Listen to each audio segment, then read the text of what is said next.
It's go time.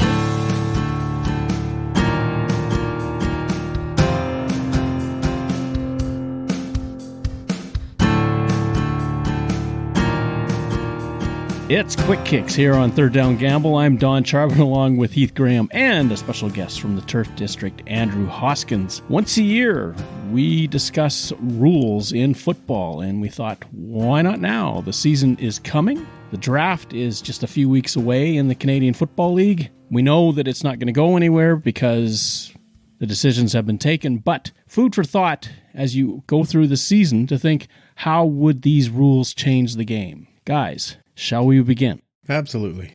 Let's do it. Here is my first proposal, and it's something that I've been thinking about for a long, long time. This applies to football, and this is half the distance. If you're inside, I believe it's in the CFL, if you're inside the 25 and the foul is greater than half the distance that you would be walking back towards your goal line, they'll mark it down at the 12.5. If you're in the 20, it'll be the 10, whatever the case may be. Get rid of it. You want to improve scoring.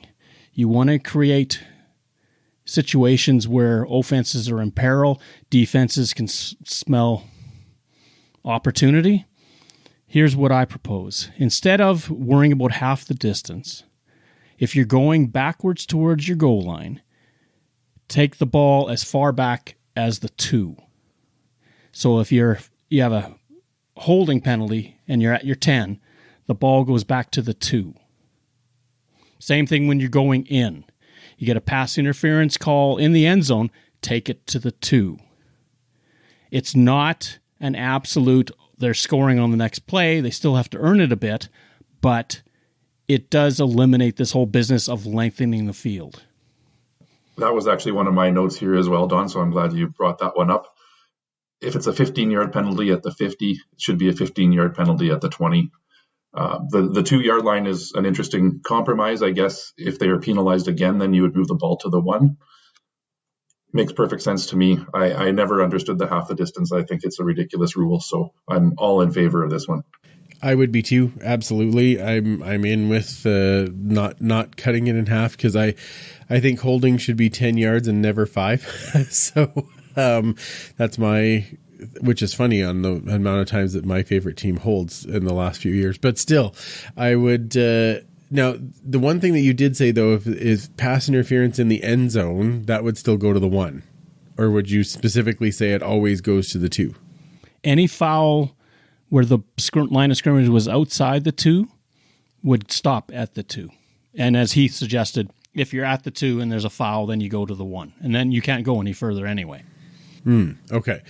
I would, no, that's the only one that I would go, no, pass interference. You interfere in the end zone, it goes on the 1. Like that to me is that one they have the rule right. So I'm actually okay with the way that already lands. But all of the other ones, you're holding, your illegal contact, and those sounded like I'm sounding both on defensive side. I'm talking if you're going backwards to your own and you do holding or you do a legal procedure or whatever, back to the 2 makes 100%, or forward to the 2 makes 100% sense to me. And I think that would be a much easier way than having to go, okay, well, now this penalty is, especially when, like you were talking on, you're on the 20-yard line and the penalty is against the team going backwards and it's a misconduct penalty. Well, that should be lining up on the 5.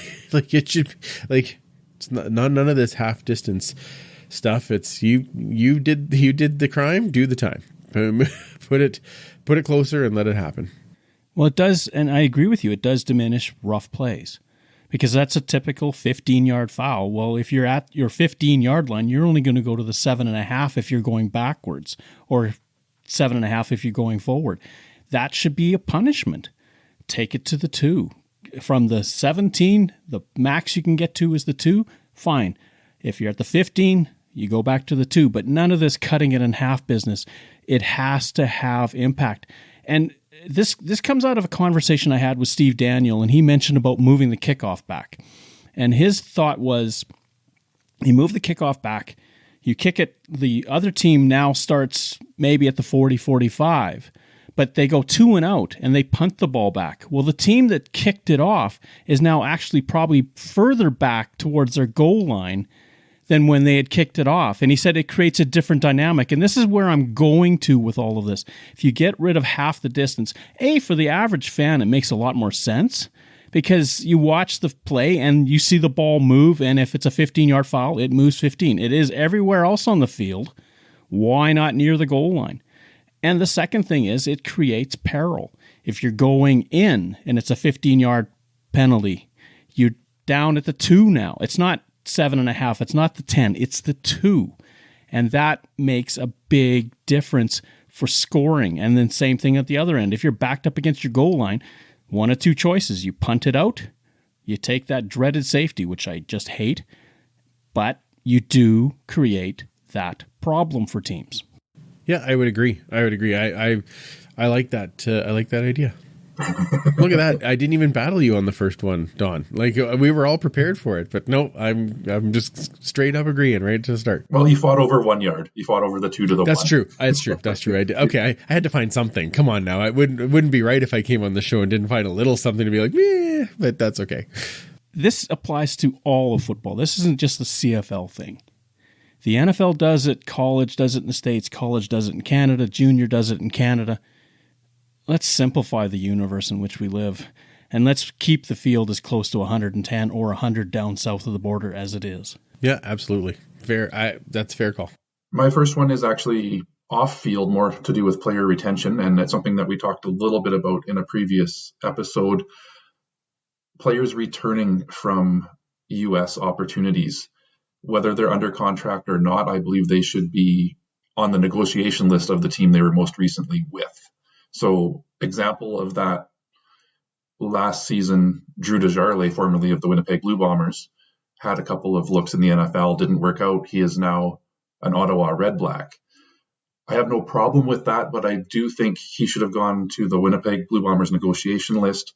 They have first opportunity, and then if they can't work out a deal, and other teams have a chance to work out a deal with Winnipeg to claim him off the neg list. And then case in point as well, Nathan Rourke, if his NFL experience doesn't go as planned, it's likely he talks to the BC Lions first anyway, but I would like to see that solidified where they have that opportunity first, the rest of the teams afterwards. It's an interesting one. The CFL Players Association would never agree to it. That would be the main sticking point. Just sidebar, that probably means you don't have Adam Bighill either, because he would have had to sign back with BC, and is Winnipeg going to trade for that? Do you know what I mean? Like, so I get what you're saying, and I like the idea of the player consistency, like, because I think that's one thing that we have all as fans clamored for in the last while is I want to get a jersey and know that guy, I can wear it for a few years with him still being on the team and not just. I find it funny. I'm actually drawn right now to who signed the 3-year contracts. That's the jersey that I want, because at least I'm a little more likely to have that guy actually be on the team while I'm wearing the jersey for a bit. So I get that side of it. I just think with players' careers being could be very short and usually are very short, the mean is very short. I think the CFLPA would be a little higher on, well, we just need to give these guys the opportunity to get paid whoever's going to pay them. So if they, and you're right, a lot of them, they will talk to their original team first. That's where they have the experience. That's where they know the people. It makes sense for them. But if they can't make the dollars and cents work, then they're going to find another spot. So I don't mind the way it is right now, except for there are some guys who are still under contract and you see them go back to their original team or because that team released them without any bother, then they're able to come back, right? So I don't mind that system the way it is at the moment. Players that go back to their teams without negotiation typically are in that window where they're still under contract. They are given an opportunity to go down to the States, see if they can land a job. If they don't get it in that season, then they're still under contract with the team. Nathan Rourke, for example, is technically under contract with the BC Lions, so they did release him to go to try his NFL opportunities out. The other part of this is, and I think this is what Heath was going to, he wasn't saying that you not necessarily would have to sign with that team, but that you maybe have an exclusive negotiation window of a couple of weeks or 10 days or whatever you want to call it, where that player first can talk to the team with whom they were last with. Almost like the way the free agency window is now, where they get that exclusive opportunity. My question is, do you think that doesn't happen now? I mean, it's not official, sure, but my guess is that like that's what happens now, or it's just like a free agency day, right? It's not like they're gonna. If you have a big name, much like when Big Hill came back, he came back as a free agent, and every team had and it wasn't like he said, "Oh, I'm coming back to the CFL," and signed the same day.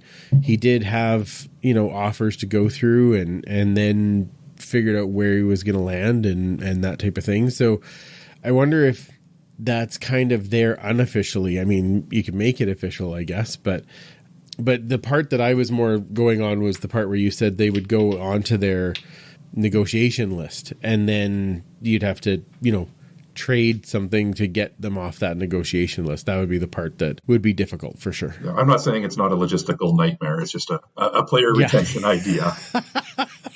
No, that's good. Yeah, nothing wrong with. I mean, like we said, player retention is great. Logistics, we all know that there's lots of those. Back to the Rourke situation. If the Lions do not release him to take this opportunity, he would have been under contract with the Lions for this season upcoming. Now, because he's going to be in the NFL through the season, the physical timeline of his contract in the CFL is going to run out. And if he comes back, say, in 2024, no other NFL team is interested, but he is now an FA. The Lions, for what it's worth, are in the same pot as everybody else. They have to chase after him. Absolutely. But they were also the ones that said, hey, this was a good thing for you, and we supported you by releasing you, right? So there's some good will there, right? If they had said, no, we're not releasing you, well, let me tell you, there'd be a lot of grumpiness. Fair enough. The other rule, and this is something that I've championed, maybe very unsuccessfully, obviously, and this gets now to baseball of all things. I've wanted a hard and fast clock, return to play clock, if you want to call it that, where players tackled, you've got so many seconds to get that ball back into play. Right now, we have idolized this whole business of 20 seconds. You sit at a stadium, you get the stopwatch out, guy gets tackled, players disperse, referee checks that every substitution's been made, then he winds it up. You're 35 to 38 seconds before the next snap. I want a hard and fast 34. 6 seconds faster than the NFL, if we want to keep that pace of play going. The 20-second rule only applies after timeouts and in the last 3 minutes of a half in a game, and overtime if need be. Yeah, I remember us talking about this before, and I think I was onside. I don't remember. But I think at the time, one of the things that they did last year, one of the rules that they brought in was blowing in the play quicker. Now, I don't know, did you guys notice that at all? Like, I did notice it in some games and not in others, where it was get the ball there and get things going a little bit faster. So I think I wanted to see how that played out before I actually made a choice, but I can't say I'd be upset by that. I don't know, I'd probably go with a more round number, 35. Like, I know round usually means even, but I would say 35. But, or even 30 and be like, okay, get on it. Like, there's no messing around. Like, just so that it's for that fan that doesn't watch and they're trying to come to the game. They're like, why 34? You know what I mean? Like, why isn't it just 35? So something like that, I could definitely get behind and support. It's interesting that, as Don mentioned, people believe that it's much faster because of the 20-second clock. One key indicator that it's not is I end up PVRing a lot of games to play back and prepare for podcasts. And that 30-second skip button on your remote is a key indicator of how long it takes to get a play off. Even a general 5-yard run up the middle, as soon as he's tackled and the whistle blows, you get that 30-second skip. And 9 times out of 10, you're going to see the next snap. There's the odd occasion where it was a faster play. I miss it, have to back up. But the 20-second clock is most of the time a myth. Having a standard one to get the play off makes a lot of sense. And whether it's 34, 35, I'm not going to argue the semantics. I know Andrew had to find something again here. That's what I do. We go 1 yard, we go 1 second, whatever the case is. But it would speed things up and really have a consistent flow to the game. I'll call back to Paul Woods, who did the same thing you do, Heath. Back in the 90s when he would watch games, he would move 30 seconds forward. He'd miss the snap. In the 2000s, not anymore. Reason why I bring up baseball, they've got the pitch clock. And if baseball can bring in a hard and fast timing rule, the CFL is almost the last league left out there that doesn't have a timing condition attached to return to play in an absolute sense. The NFL has 40 seconds. Typically, I've noticed what they do is the player gets tackled, they allow them to get up, and then the 40 starts to count down. You could do the same thing in the CFL. They could unpile, then the 34 starts, if you need that extra second or two to make sure that nobody's tangled up or injured. But beyond that, let's do it. The point that was brought up is right. Too much of the timing is at the discretion of the head referee. And they've got enough on their plate. My question, and I think you answered this before, and I'm sorry, I just need to clarify. In the last 3 minutes of the game, you're still saying it's a 20-second? Yes. Okay, because that's the only thing, that's one of the things that drives me nuts about the NFL. And I like both leagues. I like watching both. It drives me nuts that it's a 2-minute drill, what they call, but it's basically, I'm just going to wind the clock down. And or they have 2 downs left and a minute and a half on the board, and they're all walking off the field. It drives me bananas. I'm like, there's time. And that's one of the things I love about the CFL game is in that last 3 minutes, so much can happen because then they don't mess around, right? It's get to the line and go, right? So that's the only thing I wouldn't want to lose in that. But otherwise, yeah, absolutely, I can see that. 20 seconds would apply after a timeout, after an injury, right, and in the 3-minute drill. Nothing changes in terms of that coming out of a TV timeout, whatever the case may be, because you're not wasting game clock to do it. Yeah. The NFL, I agree. If you don't have timeouts in the last 2 minutes, you're hooped. Like, what's the point? Like they all just walk off the field. There's still time on or the clock. You have to play sideline to sideline. Yeah, it's just yeah. Anyway, I find that very boring. It's a boring way to end the game. Like, you even look at the way the Super Bowl ended. There was like nothing. Like the other team was out of timeouts. The winning team had the ball. They just like, okay, like there was still time on the clock when they were all celebrating. I'm like, well, that part drives. Yeah.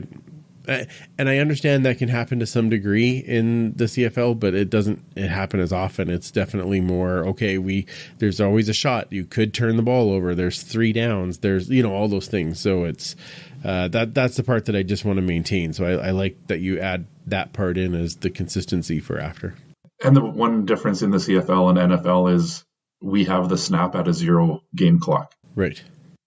So, like you said, if there's 38 seconds left in the NFL, they all start shaking hands because as soon as the clock hits 0, it's over. Right. Whereas we say if it hits 0, there's still a play. There's still a play left. Yeah, that's very true. Yeah. So, So we'll see. Anyway, I look at that. I think I almost fully agreed with you on that one. Neat. Hey, write it down on the calendar. It does happen. It's fantastic. It's one I'm going to champion until the cows come home because I really think that this is long overdue. Yep, just make it happen. 35 seconds. No, just kidding. Okay.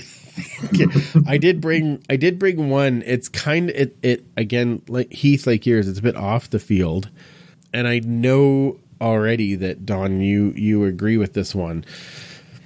I want them to take the XFL idea of the transparency of the review room out to the stadium or out to the production. It's one of the things that I just love is that it doesn't mean that I always agree with the call, but tell me how you got there, because lots of times where the ref will come back and say, after review, it is pass interference, and everyone else is going, where?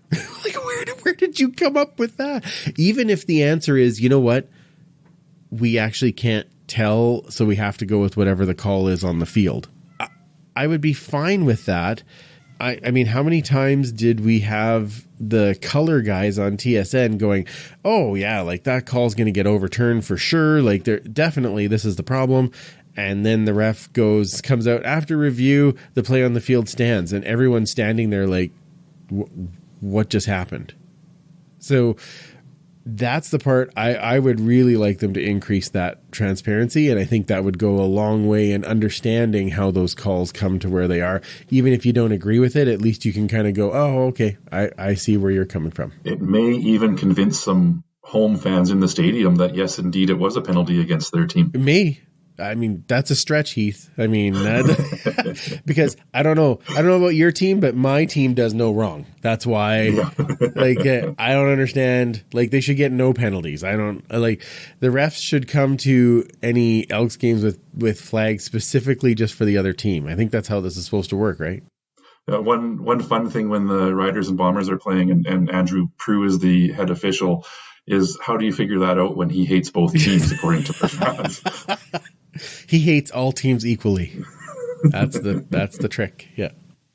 Just to bring up some ideas about this. One is, we don't really hear what the officials are discussing prior to a penalty or an interpretation on the field. So you might think about transparency there, or you may not. And then the booth itself, I guess a camera and some wild audio, just have a mic somewhere where you could hear the conversation. My concern a little bit is this becoming more of a production? Is it not giving them the freedom to think the way they want to when interpreting a review? What do you mean by that? Well, just because you're being scrutinized by several 100,000 people at once while you're discussing this. Yeah, but that is part of the role. If you're a ref and you're doing a video review, my assumption is that you have to explain your call, whether it's to your colleague or to your boss or to all the fans. You have to be able to say, this is what my choice was. Then people may still not agree with you. That happens, right? There are a lot of these things that are judgment calls, and there's a lot of these things that it's still, you have to slow it down so far I have to get the right answer, right? Like, there's still going to be some of that no matter what. So I don't know, as a in my everyday life, I'm like, well, I would tell you that you needed this particular therapy, or we need to make this choice, or we needed to change this, whether you're sitting there or you and your entire family are sitting there, or my boss is sitting beside me. I'm going to tell you this is what you need. So I don't think that it should make any difference whether or not it is a live production or not. If you're making a call as a referee, you got to stand behind it no matter who's watching. Over time, it may actually start to breed more consistency in what is pass interference, 100%. What is holding, etc. You've got right now the discrepancy of each officiating crew making the calls on the field, which is fine. But once you start to open up the transparency of the review process, now all of a sudden, officiating group A made this call. It's discussed in the booth. They've decided to overturn that call. Now, officiating group B knows that this was what was overturned, and it really gets everybody involved in that transparency. Absolutely. And maybe breeds a bit more consistency, which is another thing that we've also talked about, that it doesn't make sense that that's a penalty in this game, but it isn't in another game, and it looks awfully similar to me. Or it's a penalty in the first half, but in the fourth quarter, it's not. Well, now we're just talking hockey. Yeah, it's a penalty in the first period, but in the third period, nah, we can't call a penalty now. Why not? Yeah, playoffs are on. Well, it's now fair game. And the thing about hockey and doing that is that it always benefits the defense. So you're actually you're preventing scoring because you're allowing more defensive. Yeah, that you can get away with more. Yeah, and we've seen it happen. I'm sure it happens in every sport. I just picked hockey because that's the one I've most recently watched. Where I'm like, that's the same call, but not happening. So yeah, consistency would be great. And that was a lot of discrepancy in the Super Bowl game this past year as well, with the holding penalty, where people were screaming for let them play, but the let them play only benefits the defense. You're going to let them get away with that hold, right? As opposed to letting the player get open. It's a penalty throughout the game, regardless of when it is. Correct. Typically, when the rule book is tossed aside, it benefits the defense. That's fair, and that takes away scoring. I think I'm right in saying this, that games are shot at about 60 frames per second, yes? I believe so. In pass interference, just to further this point, in pass interference calls, you could almost frame mark 30 frames. Mm-hmm. Sorry, 30 frames, and if there's no contact prior to those final 30 frames before contact, then it's a half a second. Sorry, that's too close to call. That's not pass interference. Yeah, there's a lot of that we could get into as well. I still think, I don't know if they have one or not, but I still think they should have a timer in the review booth, and it's whatever it is, a minute and a half, a minute, 2 minutes. And it's like, if you can't overturn the call in that 1 minute of time, then you know what? Just leave it and carry on, because there's no way. There's sometimes you have to, and this is actually, again, I'm going back to hockey, which I understand this is not a hockey podcast, but some of those offsides, like it's by a blade of grass, but you wouldn't know unless you slowed it down so much that and now, does that actually take away from the game? I want the call to be right, don't get me wrong, but I think there should be a timer, and it's like, if you can't overturn it in that time, then it stays with the call in the field and carry on. Don't waste time trying to slow it down, because we've seen some of these reviews that have lasted like 3, 4, 5 minutes, and like, if you have to look at it that close, could you just go with the call and carry on? Like, it's not worth it. They have a lot more access to a lot more views. Yep. With the CFL than we're even aware. There should be no reason to go beyond 90 seconds. If you haven't figured it out by then, it's getting too close to call. Unless you've completely ignored a view that clarified everything, right, you should be good to go with all of that. They get more views than TSN does, and TSN can show us in 45 seconds. Like, oh, here's the view we need to see. Oh, show that one again. Okay, yeah, that one actually. Do you know what I mean? Like, or it's close enough, whatever. So, but I think you got to give the fact that the refs on the field, there is a human factor, and I understand that means that I could go a call against my team that I don't agree with, but it does mean that there's got to be just keep the game moving, like you were talking about before, Don. I have one other on-field rule change, and it's something that already has changed a bit, and I believe needs a little bit more tweaking, and that is the no yards penalty. So we saw last season they eliminated the 5-yard no yards if the ball's on the ground. Everything is 15.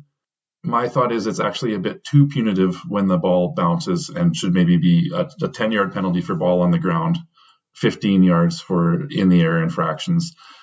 5 yards was really benefiting the kicking team in that ball's on the ground, just take your 5 yards, tackle the guy, move on. 10 yards is still a little bit of wiggle room there to your decision making, but 15, It's not often a guy scoops a ball on the ground and goes for 15 yards. So why are we adding that much distance with the infractions? And 15 yards makes it tantamount to a roughing penalty. Oh, and I would argue that they are. Because I think that's the whole, I think that was the whole idea of making them all 15 is player safety. You have a guy that is outside that 5-yard ring and the ball, let's say it's sitting on the ground. Okay. And that guy tries to time it up. So as the guy is picking the ball up off the ground, he is plastering him, right? That is a player safety issue. So although I wouldn't be averse to them making it 10 yards for both, like on the ground or off. I like the idea that it's consistent. I do like that because, again, for a new fan, it's not like, well, why was this one 5 and this one 10 or this one 10 and this one 15? Like, let's, just, again, consistency is key. I would like it to be, this is what the penalty is, right? And this is what it is. So if it's 10 for both or if it's 15 for both, whatever, I don't care. But I think it's a matter of the player safety inside that 5 yards. And so that way, then if they are inside the 5, then you're right. It is kind of like a roughing penalty, right? So I can see the reason they did it. Maybe, like you said, though, Heath, maybe it is a touch punitive when you're not likely to run 15 yards when it's bouncing off the ground. But then maybe we make it 10 right across the board, and then it's fair. I like 10. And here's the other thought to expand on what you're talking about with the player that's timing it up and mistimes it. You could call the punt returner a defenseless player. And if somebody unloads on him, that's 15 more you just generated for that team. Right. And there is another, and make it clear that this is not tolerated. Yeah. Have it in the rules kit that goes out to all the teams.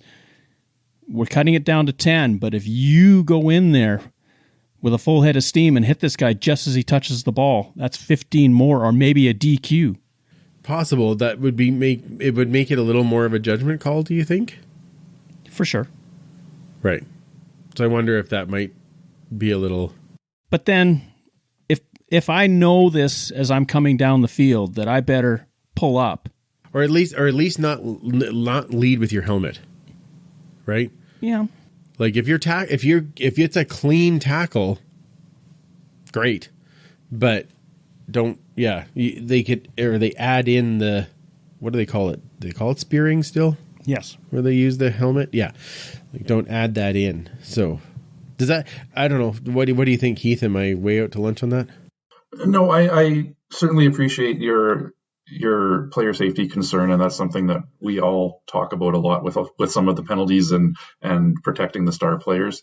So I can appreciate that. But on the other side, we've seen situations where a punter kind of shanks the punt. All of a sudden, right. Your downfield tacklers get into that no yard zone at really no fault of their own. And now we're penalizing 15 yards on a flubbed 30-yard punt, and it's causing too much advantage to the receiving team. Yeah, well, don't blow it when you kick it. That's not a problem. From a guy who has not had seen his team return a anything for many, many, many years, like 10 or 15 is great. Can we get any yards to open from not kicking or starting from inside the shadows of our own goalposts? I'm quite happy with that. But maybe that's just my own bias showing. But I do think I really do think it was brought in as a player safety thing. You were spoiled in the past having the guy that used to return everything. Correct. So now you're being punished for it. Exactly. Yeah, we're punished for many, many years. Oh my goodness. Just somebody. Anyway, we'll see. It's going to happen. Should I call it now? It's going to happen this year. We're going to get a return touchdown. Okay. For the home win. That's my bold prediction for this year. Yeah. Well, the home win is going to happen for sure. That's not a bold win. That's not a bold one this year. But getting a return touchdown, that is a bold prediction. Let me tell you. Here's a nuance of the rule that I don't think many people are aware. But if their ball is deflected, as in a partially blocked punt and it goes over the line of scrimmage, only a 5-yard foul if you're inside the zone. Interesting. I didn't know that. I think we saw that a couple of times last year, because then all of a sudden you're questioning, well, why is it only 5 yards when they should all be 15? Okay. Do you think that's good to leave it that way? Or do you think... Yeah. Or do you think it's like, well, he tapped it, it's a live ball? It's a jailbreak. The ball is barely making it over the line. There are a lot of humanity. There's a lot of humanity floating around. People there. Yeah. It's. I don't think you can police that very easily. So I kind of like the idea of the 5-yard for that. Fair enough. Okay, just curious. Any thought on point afters? We've seen the kicks move way back to cut down accuracy, although the kickers now have caught up to it again. Would you want to make it more of a prisoner's dilemma? Right now, 2-point conversions are very, very short porch attempts. Would you maybe, this could be crazy, move the 2-point convert out a little bit further and bring the 1-point convert in just a little bit, so that when it gets down to critical times in the game, and maybe a 2-point puts you on a better sequence, but a 1-point gets you that 7th and keeps you going, that it's more of a prisoner's dilemma?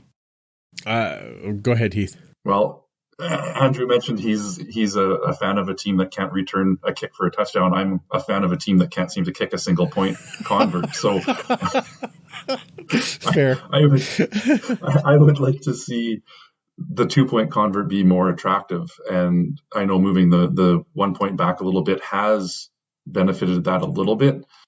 I would maybe consider moving the single point in 5 yards closer, but I wouldn't touch where the 2-point convert comes from. Statistically, if you, after every touchdown, go for 2, you're way ahead. Statistically, yes, but that's okay. Actually, I have no problem with that, because we still have teams that are not doing it every time. And that we talk about increasing scoring, like those plays make a difference. Like, it's not always just hand the ball off and run it in. A lot of those 2-point converts are short passes or the fade into the corner, right? So I actually like the way it is right now, whereas a single point is not a guarantee. It's a high percentage, don't get me wrong. And the 2-point from the two, right? Or from the three. Like, that's not a gimme either. Like, I like the fact that they're neither of them are automatic. I would say actually the kick is probably more likely now than the 2-point. But again, like you said, Don, if you law of averages, if you're going for the 2 every time, you're probably going to end up with the same as you would as if you had guaranteed 1 every time. So I don't know. I like it. I like those ones the way it is, but I have a different one for whenever we're done this conversation. Now that we've mentioned this, I thought of something else. So going from the 3 is far enough back that it's not just a quarterback sneak. Correct. Or a run up the middle, and it allows the offense to really work their full offense. They can spread the field and use the full advantage of those 20-yard end zones, which are a wrinkle that makes the CFL exciting as it is. I'd just like to see it move back to the 5. That's as far as I would go, just to make it a little bit tougher. Right now, the run rate for 2-point convert attempts is about 60 to 65%. I think if we moved it back to the 5, we already have coaches that don't do it at the 2 or 3. Like, it would just never happen. I think if you moved it back to the 5, I think there'd be coaches be like, well, forget it. Just go for the 1 and let it be done. Like, because the 5 is even less of a guarantee of getting something than it is on the 3. But shouldn't it be a 50-50 proposition? Is it not right now? It's above 50. You get, more often than not, you will make the 2-point convert. It's, as I was saying, it's 60 to 65% success rate. Okay, but 60-40 is not that bad. Like, I don't know. I think if you put it to the 5, coaches would be like, forget it. Don't ever go for 2 unless we need it. Like, we'd never see it. But I know people say, well, it helps with scoring, but really a point makes a difference. I think if you're trying to create more scoring, it's touchdowns. I think every point makes a difference. Yeah, and so Don, I know you're a fan of the Rouge. So if you're saying 1 point, what difference does it make? Are you scrapping the Rouge now? Don't go there. Oh, well, I'm about to, because no, I'm not going about scrapping the Rouge. Don't get me wrong. But what I would like to see is that if you just kick it straight through the end zone, it has to be a playable ball. So if you field goal it and you miss and it flies out the back, nope, no point. But if you field goal it and it lands in the end, like it misses, but it lands in the end zone somewhere and the guy can't get the return out of the end zone, then the point is awarded. I think the team that gives up the point has to have the ability to at least try and prevent the point. There's another one that I have. But I've said that one for a number of years. I will argue that they had two opportunities. One, don't let them close enough to even try the field goal. That's and fair. Two, when they try the field goal, block the kick. Okay, but what is the... It's the same thing like... so if they kick it off and it bounces through the end zone, do they get the point? No. Right. Time isn't in yet. Right. It's not in until it's touched. Why should they get it when you kick a field goal, time is in. But it just flies through the end zone. Too bad. You don't like the result? Ask yourself how you got there. What do you feel, Heath? I'm wondering. You just talked about I'm wondering why you hate Boris Beatty so much. I don't. I just think it's. I would like the other team to have a shot at playing it. Is all. That's all. The one they've got 20 yards of end zone. If the kicker has the leg to get it through, tough on you. But from the 7, like of course they have. Well, if he's missing from the 7, then you've got bigger problems than the single. It does happen. It happens. So I know Paul McCallum missed a short field goal in a West. But you just said a point doesn't matter. Playoff. So it doesn't matter. No. I said in overall scoring, if you're trying to create more scoring, a single point isn't going to rock your boat too much. Touchdowns are where it's at. But in terms of, I didn't say that every point scored doesn't matter. They all count. Right. But that's what I'm saying. Then what does it matter if you just, if they kick it, now let's say they kick it from the 20. Okay. So that would be a 40-yard kick to go out the back, right? We all know they can do it because they kick field goals from the 40 and 50-yard line, right? But if you miss on the 20 and it sails the 40, you're given the point. Because the defense allowed... and probably you're looking for employment. The defense allowed the team to get the ball to the 20, and it's still an offensive play. You're looking for employment. Heath, what do you feel about that? Sorry. I don't know. They're actually bringing some competition into camp this year, which is a good sign. I'm stirring up crap. Anyway, I like the idea that they have to play it, but I'm not like, it's not the end of the world for me. I like the Rouge. I think the Rouge should be in it. I just think it could be tweaked a small tad. Well, you're thinking about poor Chris Rainey who got caught out a couple times.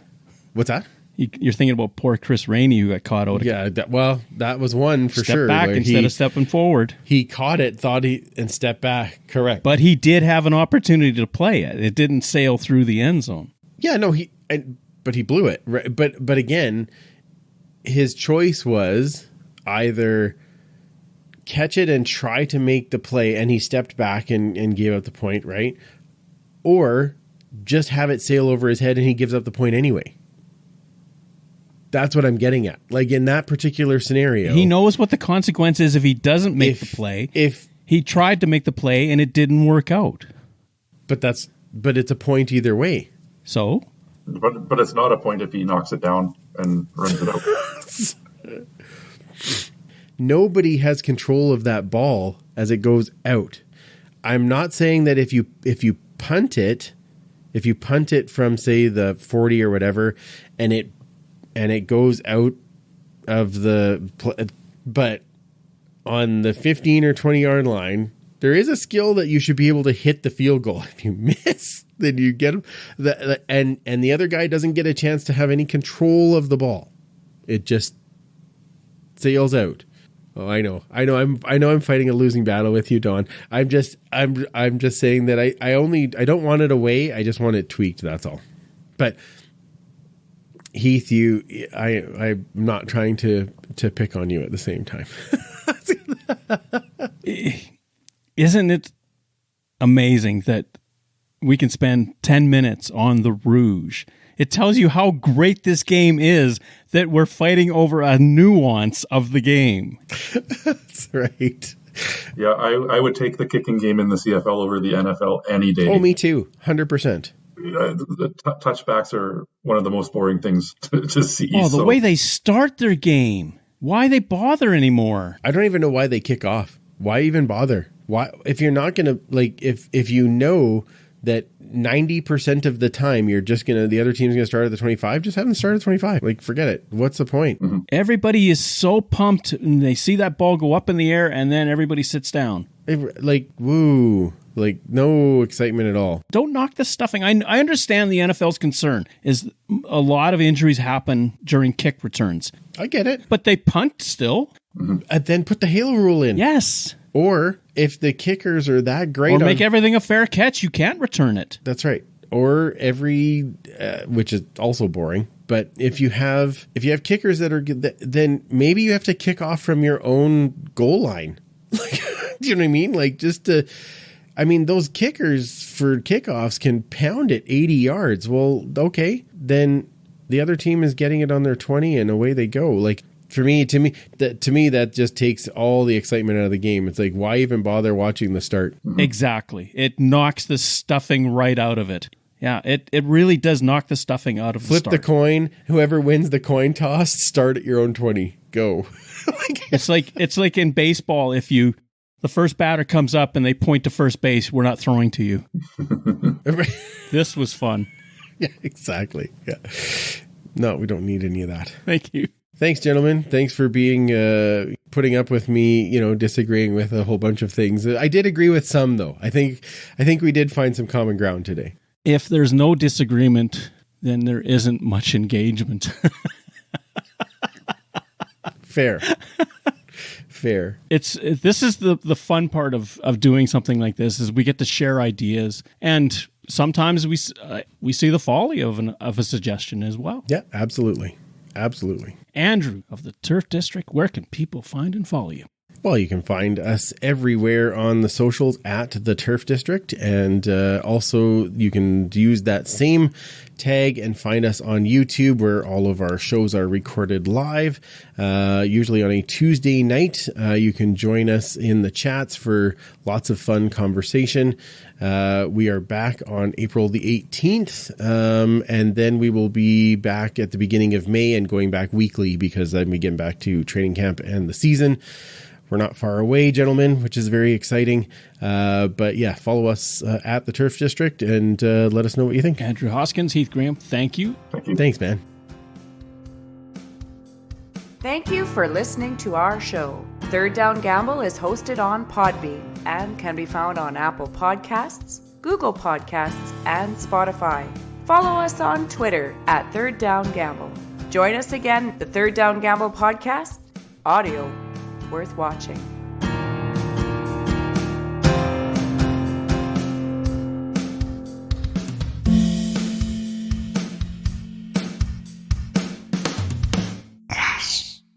Third Down Gamble uses the expert resources provided by Canadian Football League player and game statistics for analytics, game notes, and statistics, and 3downnation.com for news, insight, and in-depth analysis. Please visit CFL.ca and 3downnation.com for the most up-to-date information on the Canadian Football League.